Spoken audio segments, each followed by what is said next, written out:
IPS especializada, cuidando de tu salud.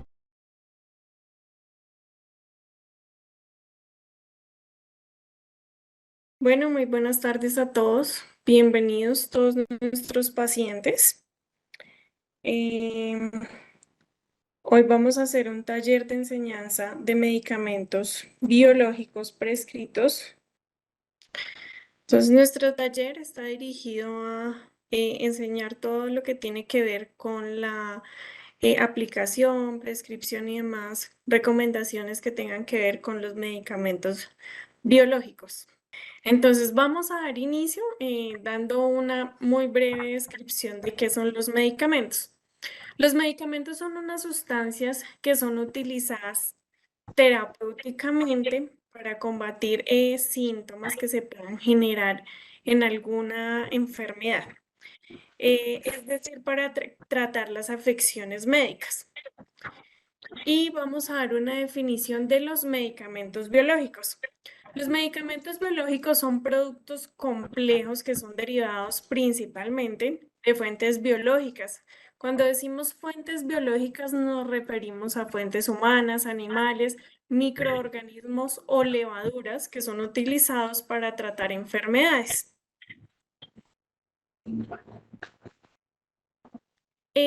Para la aplicación de los medicamentos existen una administración segura.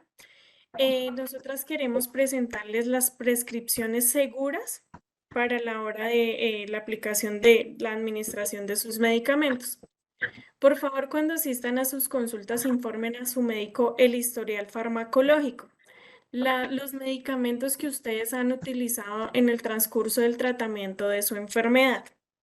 Es importante que ustedes aporten los laboratorios y exámenes diagnósticos que les haya solicitado el médico tratante. Por favor, confirmar el tipo de medicamento prescrito por su médico tratante en la consulta, en el caso de ustedes, pues el medicamento biológico. Cuando se genera la fórmula médica, una vez ustedes han finalizado su consulta, es indispensable y es de vital importancia que ustedes revisen y validen que todos los datos que están presentados en la fórmula médica sean los correctos. Acá en el ejemplo que estamos presentando de la fórmula médica, entonces ustedes van a encontrar el encabezado de la fórmula médica, la IPS donde fue generado la orden, la fecha de la consulta y el asegurador como primera parte indispensable. Validar que sea el asegurador que a ustedes les corresponde. Van a encontrar el servicio, si es consulta por dermatología o la especialidad que aplique, el número de la historia, y el paciente. Entonces, en los datos del paciente es indispensable que ustedes validen sus datos personales, el número de documento que sea el número de documento correcto y el nombre del paciente que sea el nombre del paciente correcto. Van a encontrar ahora el tipo de régimen al que ustedes están afiliados, si es régimen contributivo, si es régimen subsidiado, y a continuación vamos a presentar la descripción del medicamento. ¿Qué es importante tener acá en cuenta? Que sea el medicamento con el nombre correcto, que sea la vía de administración correcta. En este caso, para los medicamentos biológicos, la vía de administración es la vía subcutánea. La periodicidad con que se aplican el medicamento. Hay medicamentos que se aplican cada 15 días, cada mes, entonces validar que sea la que les aplique. El tiempo de uso del medicamento, si o la fórmula está dada para cuánto tiempo, que sea la cantidad de ampollas que sean formuladas sea la correcta. Esto pues nos evita que nosotros tengamos fallas a la hora de hacer la programación de entrega de medicamentos. Ahora, en el proceso autorizador para la entrega de estos medicamentos, los aseguradores funcionamos un poquito diferente. Para nueva EPS, por ejemplo, si la fórmula médica es un MIPRES, hay medicamentos que requieren MIPRES, hay medicamentos que no requieren, tienen un tiempo de autorización de 5 días hábiles. Después de ese tiempo, después de pasados los 5 días hábiles, llega un código por correo electrónico o por mensaje de texto con el número de la autorización.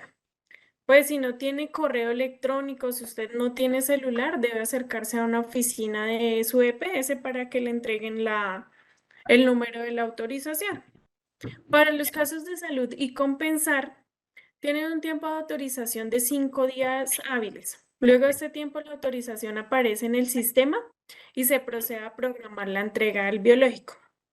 En el caso de los otros prestadores de nueva EPS, el proceso de erradicación de las demás fórmulas que no requieren MIPRES, es importante que el paciente, una vez finalizada su consulta, se dirija a nueva EPS para la erradicación de la fórmula y así nosotros veamos reflejado eso para poder programar la entrega del medicamento. Bien.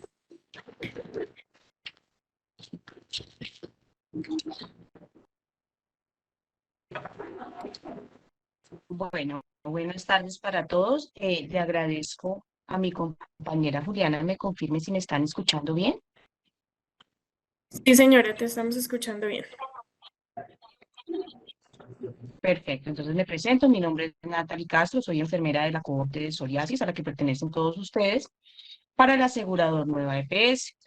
En este taller, pues, como mi compañera lo mencionó, queríamos compartir un poco de conocimiento respecto a los medicamentos biológicos. En las próximas 3 diapositivas lo que vamos a encontrar básicamente son los medicamentos que utilizamos dentro de la cohorte para, pues de tipo biológico, aclaro, para el tratamiento de la psoriasis. Entonces, como podemos ver en esta diapositiva, los primeros 3 medicamentos que encontramos corresponden a adalimumab, diferentes casas comerciales, diferente concentración. Los 2 primeros, que son Humira y Angevita, vienen con una concentración de 40 miligramos. La diferencia radica en que uno es de 0.4, el otro viene en 0.8 mililitros. El Abrilada es un medicamento que viene en 0.8 y corresponde a 80 miligramos sobre mililitro. La vía de administración de estos 3 medicamentos y en sí de los medicamentos biológicos es subcutánea, a excepción de un medicamento que vamos a ver más adelante. Y básicamente queríamos contarles que este tipo de medicamentos tienen 2 tipos de dosis. La primera, que es una dosis de inducción cuando el paciente está iniciando su tratamiento, ¿cierto? Y la segunda, que es una dosis de mantenimiento cuando el paciente pues ya lleva un tiempo usando el mismo medicamento. Siguiente, por favor. En esta segunda diapositiva vamos a encontrar 3 medicamentos, el certolizumab, el risankizumab y el ustekinumab. Al igual que los anteriores, entonces encontramos que el certolizumab tiene una presentación de 200 miligramos mililitro, que el risankizumab tiene una presentación de 75 miligramos en 0,83 y una de 150 miligramos sobre mililitro, y el ustekinumab que básicamente tiene 90 miligramos sobre mililitro. ¿Qué varía en todos estos medicamentos? Pues el tiempo de aplicación, al igual que los anteriores, la administración de estos 3 medicamentos es vía subcutánea y como podemos observar en la diapositiva, ambos, bueno, los 3 medicamentos, al igual que los anteriores, tienen una dosis de inducción y una dosis de mantenimiento. Cuando yo estoy en mi consulta y estoy iniciando el tratamiento o cambio de medicamento, pues es importante que verifique que la periodicidad y la cantidad que el médico me está enviando en la orden sea la correcta, y en caso de que sea un periodo de inducción, pues que alcance a cubrir el tiempo que el médico me está dando para el siguiente control. Bueno.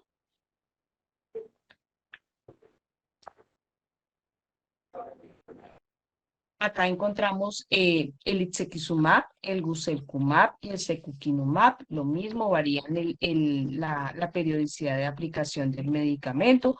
Algunos pues son mensuales, otros son cada 2 meses como en este caso por el Tocilizumab, y pues la vía de administración, al igual que los anteriores, es subcutánea, siempre subcutánea.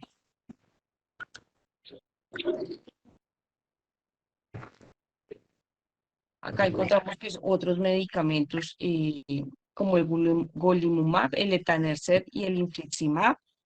Es importante, pues aquí encontramos una diferencia. Los dos primeros son de aplicación subcutánea, eh, aplicación mensual para el golimumab, semanal para el etanercept, y acá encontramos el infliximab. Este medicamento es el que les mencionaba más arribita, que es un medicamento que es intravenoso.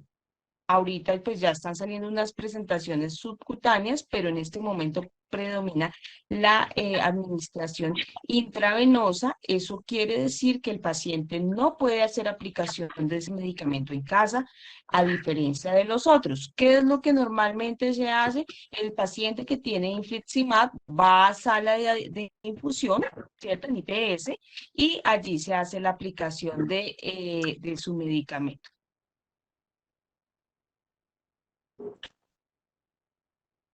Bueno, entonces acá lo que tenemos es la cadena de conservación y almacenamiento de los medicamentos. Básicamente queríamos contarles que hay un proceso, ¿cierto?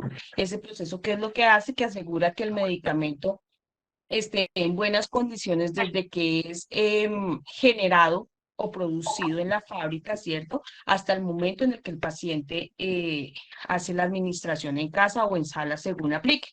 Ese proceso, ¿cómo se llama? Cadena de frío. Básicamente, ¿en qué consiste? En que el paciente debe garantizar, o pues, digamos, desde la producción del medicamento, debemos garantizar que que el medicamento tenga unas condiciones de temperatura óptimas para que en el momento de la aplicación, pues, el medicamento esté en buen estado. Lo ideal es que garanticemos que este medicamento esté entre los 2 y 8 grados centígrados antes de la aplicación.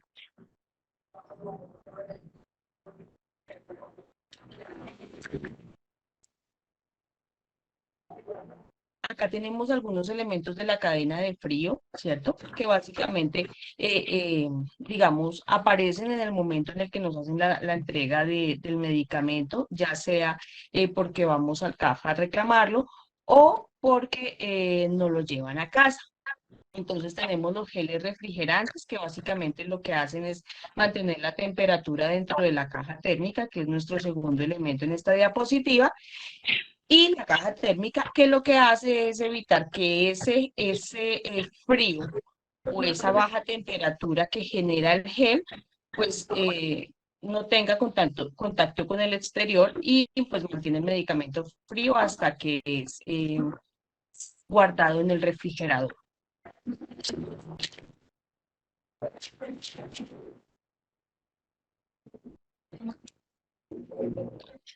Existen algunos factores que afectan la cadena de frío. ¿Cuáles son esos factores? Bueno, primero es la humedad, que puede causar daño pues, en las cajas de los medicamentos y pues sí como daño en algunos de los componentes del medicamento, debido a que pues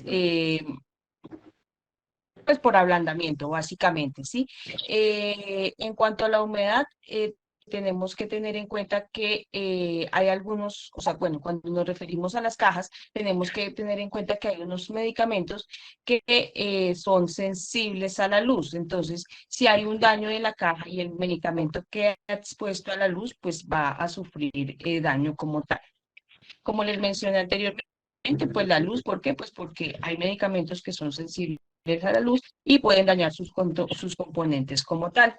La temperatura, porque como mencioné más arribita, los medicamentos vienen diseñados ¿para qué? Para mantener una cadena de frío hasta el momento de su uso. Cuando yo tengo altas temperaturas, pues no estoy garantizando que ese medicamento tenga la cadena de frío y pues se puede dañar. Y tiempo, ¿por qué? Pues porque todos los medicamentos traen un tiempo de vencimiento. A mayor tiempo que yo tenga el medicamento guardado, pues mayor pues va a sufrir daños. ¿Sí? Por eso lo ideal es que realice realicemos rotación de medicamentos si llegáramos a tener reserva en casa para evitar que se nos dañe.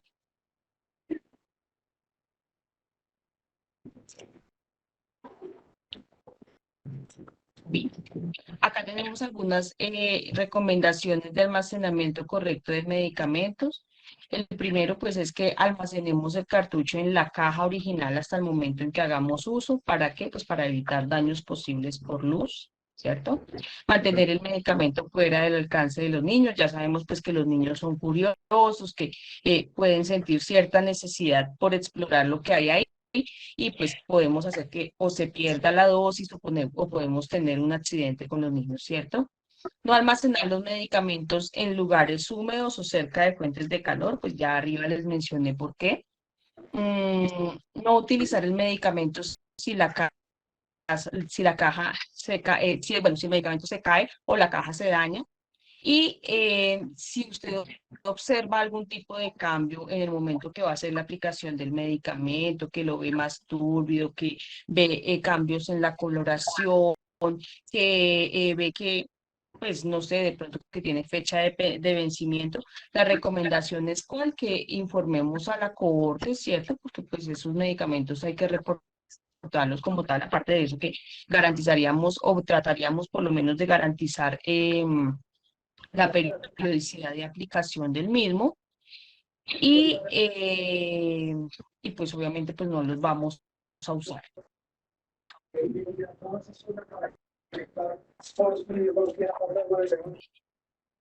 En cuanto a la conservación en casa, pues básicamente la recomendación es que estén en la nevera, que estén a la sombra que, bueno, que la nevera esté a la sombra, que esté alejada de fuentes de calor, que esté alejada de las paredes como tal, que esté en una superficie nivelada. Para los medicamentos que son sensibles a la luz, la recomendación es retirar la bombilla interna del refrigerador como tal. Como les mencioné en la parte de arriba, pues en caso de que tengamos reserva de medicamento por alguna razón, la idea es rotarlo, garantizando que la fecha de vencimiento, pues usemos la que está más próxima a vencer, ¿cierto? Y no guardar con los alimentos. La idea como tal es que los medicamentos que son biológicos o bueno, los medicamentos que tienen necesidad de refrigeración, los guardemos en la parte media de la nevera.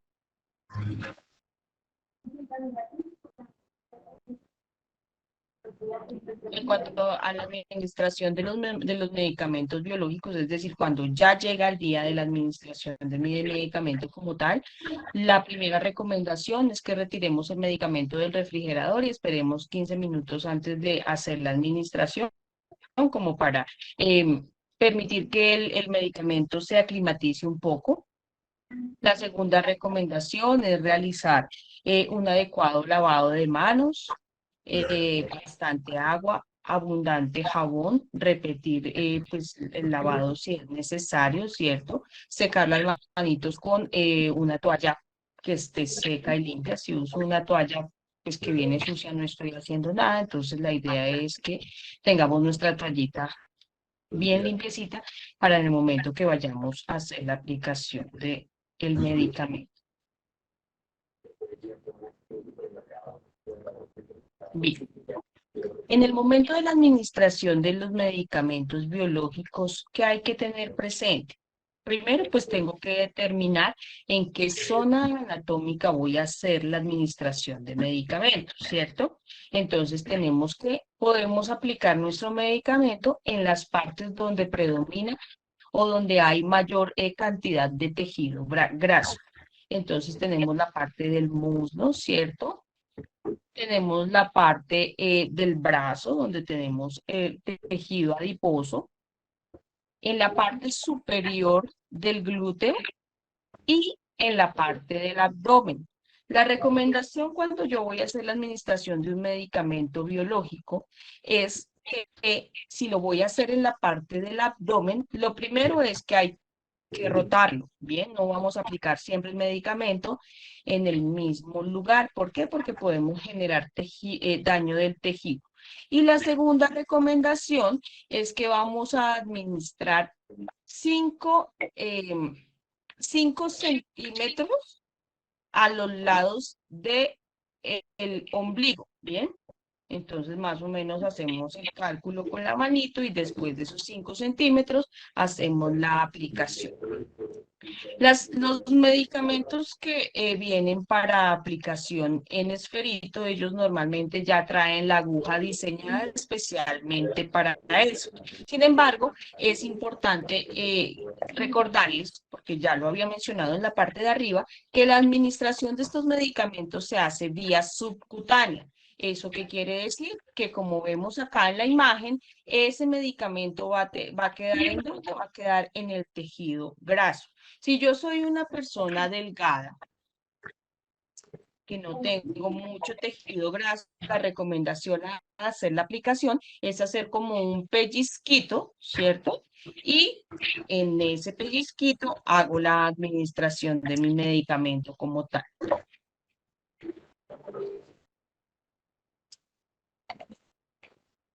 Bien. ¿Qué más tenemos que tener en cuenta? Cuando yo termino de hacer la aplicación de mi medicamento, lo ideal es limpiar la zona, pues retirar por si de pronto salió sangrecita, agüita, alguna cosa. Debo retirar con un algodoncito o con un isopañín, ¿cierto?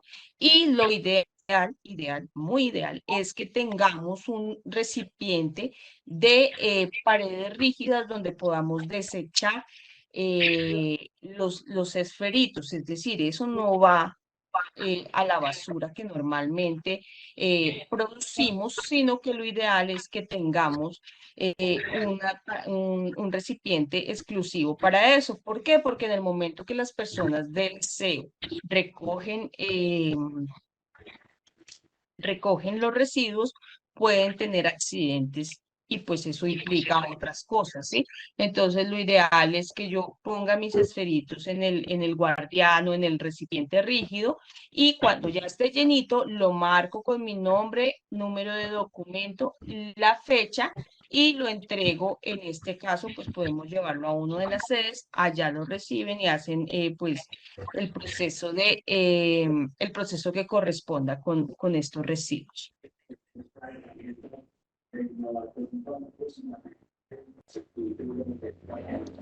Bien, otras cosas que tenemos que tener en cuenta. La primera es que desde la Corte se realizará un seguimiento mensual al paciente con el objetivo de que de validar la dispensación, la administración, posibles efectos secundarios. Ojo, cualquier efecto que usted vea que es persistente en el tiempo, no sé, por ejemplo, me apliqué el medicamento y llevo 3 meses aplicándomelo y llevo 3 meses con náuseas, con dolor de cabeza. Cualquier cosa que no sea habitual en usted, es mejor consultar, es mejor reportar, ¿sí? Entonces hay que estar pendiente de la llamada de los asistentes para que pues podamos reportar de forma oportuna cualquier cosa que se presente, la programación de los medicamentos, si necesitamos controles, cualquier inquietud, si tenemos otra solicitud pendiente, pues podemos hacerlo directamente con los asistentes. Otra recomendación importante, hay que asistir a los controles de forma periódica. Si el médico le dice a los 3 meses y de pronto usted ve que el asistente no lo llamó, la mayoría de nosotros tenemos los números de los asistentes. Entonces, si el asistente no me llamó, pues yo lo llamo y le digo, venga, téngame ahí presente para la asignación de la cita o confírmeme en qué momento tiene disponibilidad de agenda. Y finalmente, pues administre su medicamento de acuerdo a la indicación del dermatólogo para garantizar el resultado esperado. Si yo tengo que aplicar mi medicamento cada 7 días y espero 15 para aplicarlo, pues posiblemente en algún momento mi medicamento no va a tener el efecto que yo espero que tenga. Lo mismo pasa con los medicamentos que son mensuales, lo mismo pasa con los medicamentos que son trimestrales. Entonces, hay que garantizar que tengo, o sea, que la administración de mis medicamentos sea cuando corresponde. Sabemos que pueden presentarse eventualidades con lo que son, digamos, la consulta por alguna razón que no alcance a corresponder al tiempo esperado. Sabemos que pueden presentarse novedades con las autorizaciones por parte de la EPS. Digamos que normalmente desde la cohorte lo que tratamos es de gestionarlas con prontitud, ¿cierto? Pero sin embargo, digamos que como pacientes también es nuestra responsabilidad garantizar que pues hacemos la gestión respectiva y que estamos como empoderados, por decirlo de alguna manera, de nuestro tratamiento. IPS especializada, cuidando de tu salud.